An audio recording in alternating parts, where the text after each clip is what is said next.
Oliver Glasner is set to be appointed the new manager of Crystal Palace. The former Eintracht Frankfurt manager who won the Europa League with them back in 2022 looks likely to take over from Roy Hodgson next week. He generally plays a 3-4-2-1, and in today's video we're going to see how it looks in Football Manager. We're going to work with Crystal Palace and have a little look at see how the squad might need a couple of new faces, how it looks in FM. As always, the tactic is available for Patreons, link down in the description. However, I will go through all the team and player instructions with a few little variations to go with it. Okay, so Oliver Glasner generally went with a 3-4-2-1. So we're going to be looking at a 3-2-5 in possession. Fast, direct, kind of RB Leipzig kind of style player. He was born in Salzburg, worked under Roger Schmidt. Was it Roger Schmidt? I think it was Roger Schmidt at Salzburg for a while as assistant coach before then heading to Lask in Austria and then moving to Wolfsburg and then on to Frankfurt. Generally at Frankfurt, he kept his back three quite tight, very different to sort of like the Leverkusen style when you've got kind of Kasunu going out and playing as a right back. The back three is very much quite narrow and central. However, to create that 3-2-5 in possession, we're going to have two very aggressive and high wing-backs. Generally a high press, but not always.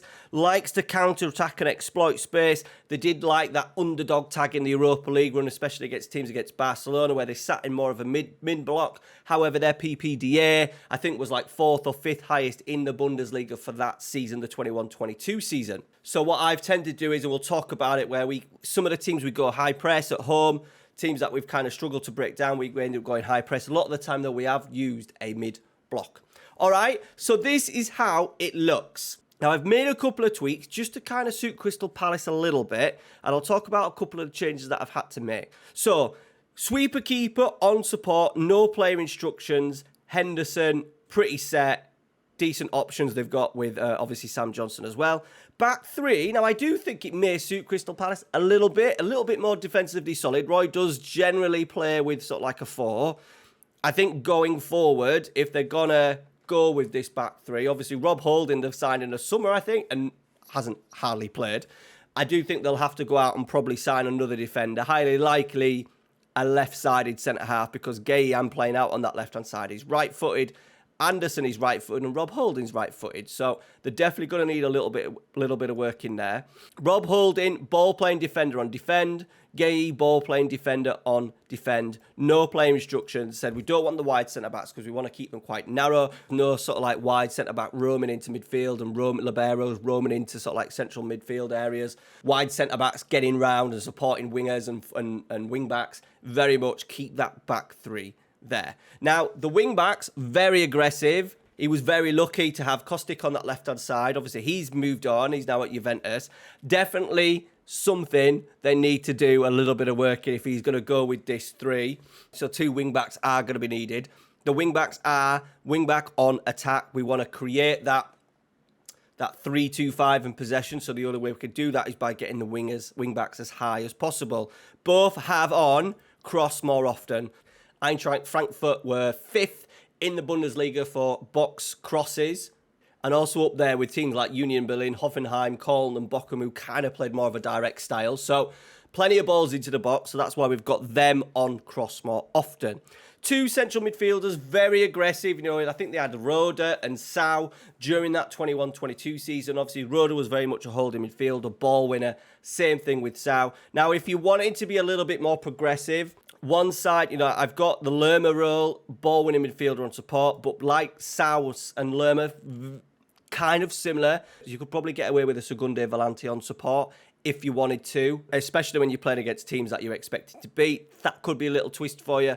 With also definitely a hold. You remember you're going to have these 2 wing-backs flying on. Also as well, he did want that 3-2-5. So the 3 defenders and the 2 holders, the 2 sitters, will definitely give us that 3-2 in build-up. No player instructions for both Dakare and Lerma. Really good. Happy with that in terms of the Dakare Lerma compared to the Sau and Rode. Not like for like, but really strong in there. Gives him a good base to work with. Now, moving in, this is where I do think it kind of suits Eze and Elise a bit. Because of the kind of the 3 and the 2 behind, it does give Elise and Eze a little bit more room to play. Obviously, Elise's not great. Might be a little bit of an issue with his pressing. He's not the great presser. He can be quite lazy. However, from what I've seen and what I've read, they don't play like a really aggressive man-to-man press. So if he's kind of in areas blocking maybe passing lanes and stuff like that, they might get away with it in Elise.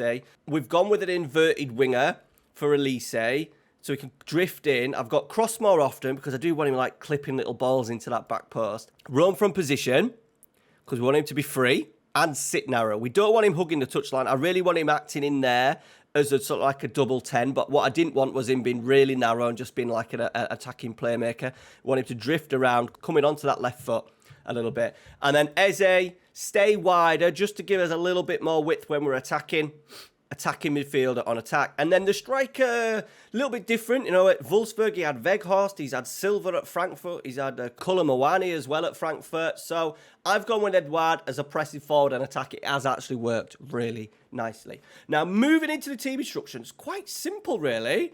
Now, I've put it onto balance. Obviously, Eintracht Frankfurt were a little bit more positive going forward, especially in the Bundesliga. Probably had better players, probably better level of players to what he's going to have at Crystal Palace. So we've put it on balance. We don't want to be too defensive. He is a kind of attacking coach. I think balance kind of suits quite well. We're playing with that high line at times, mid-block at times. So we're just going to keep in the middle with that balance mentality. Standard attacking width. Slightly more direct passing. You know, that Leipzig kind of style where it's quick. It doesn't mean long. It just means direct. It's getting that ball into that final third as quickly as possible. We've got passing to space on as well.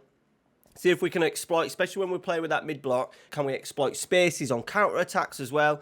So higher tempo, obviously, that kind of RB kind of style. Everything else left blank. In transition, counter-press, yes. Obviously, we spoke about that. PPDA numbers are good. Counter-attacking, yes. You watch the games against Barcelona. When they're playing that mid-block, definitely want to counter-attack. Quick, vertical passes that we spoke about. Distribute into the centre halves. We do want to build up from the back. You know, when we're playing from the back, they've got that 3 and that 2 structure. Goalkeeper acting as kind of like a 4th player in the build-up, but pretty simple, pretty basic. But still, we'll have that little overload because we're starting with a 3, so we'll take short kicks. And then out of possession, trigger press more often. And then I've just left this as high press and higher. However, I have been going, a lot of games I've started with a mid-block. Some games I've gone higher, all depending on who we played. Now, in some games, he's gone the opposite way, where he's actually started his wing-backs as defenders. So when you're playing against the big boys, especially if you're a little bit of an underdog, you know, at times Crystal Palace will definitely end up looking something like this out of possession. So by all means, give that a go. I haven't done it yet in this test, but it should work. I just imagine the wing-backs probably just won't get as high, but it does give you a really solid base to work off. You've got that directness, you've got the counter-attacking as well. So and with those 3 in those attacking areas, you've got a chance of hitting teams on the break. So before I show you a few little clips and goals, just a couple of things just to show you how we look in possession. So there's our 3 at the back, 2 in midfield, and as you can see, wing-backs on attack. Look how aggressive they are with Eze and Elise working in the half spaces. Really nice, clear 3-2-5 structure. Out of possession, it looks a little bit like this. So we started against Sheffield United with a mid-block, first game of the season. I then turned it up to a high press, and I'll show you the final score. But as you can see, it kind of mimics a little bit of a 4-4-1-1. We've made a really good start to this season. Now, we've not really played anyone. Aston Villa losing our first game of the season. Bournemouth a disappointing draw, but we've beat Brentford away. We've beaten Luton away in the Carabao. We've drawn with Brighton. Really unfortunate 90th minute equaliser.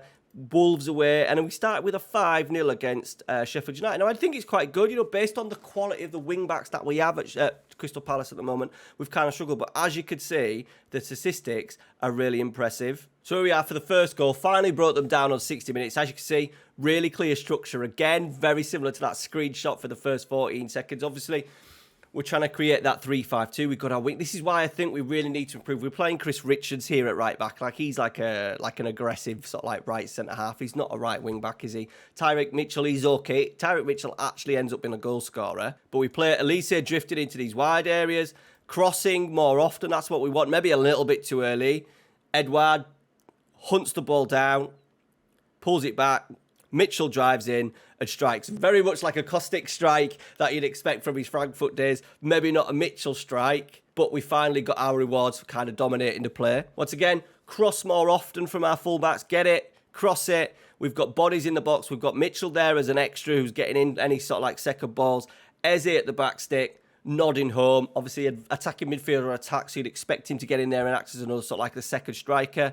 Once again, Richards driving forward. Obviously, Sheffield United are super compact, so we're exploiting the width a little bit. I think halfway through the game, we actually changed it now. On the team instructions, I've not actually put exploit the middle, exploit the flanks. However, with this game, we did do it because Sheffield United were proving quite difficult to break down, even though we kind of got a couple of goals. Very narrow, as you could see. So we wanted to exploit the width and the space that, look, Mitchell has there and Richards has now. Driving forward, Elise moving into sort of like that half space again. Crosses in. We got 2 men in the box. Loads of players backing up for efforts potentially at the edge of the area. Second balls, recycling possession. Edouard from the penalty spot. Top bins. And then the last one, cross into the box again. You do need a really good number 9, I think. He crosses into the box. Good wide players.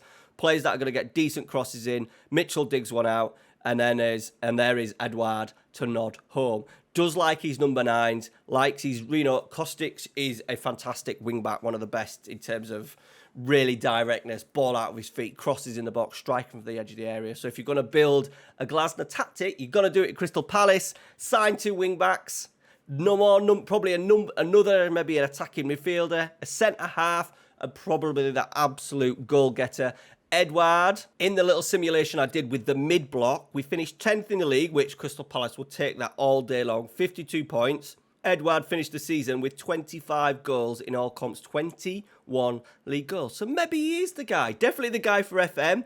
Is he the guy in real life? I don't know. Thank you very much for watching. I'm really hoping that Glasner takes over and really rejuvenates kind of a little bit of not a dying football club, that's maybe a bit harsh, but a club that is definitely on the decline, and I would love to see a few more 3 at the back tactics and a progressive 3 at the back tactic that the Austrian Oliver Glasner would bring to the Premier League. All right, guys, thank you very much for watching.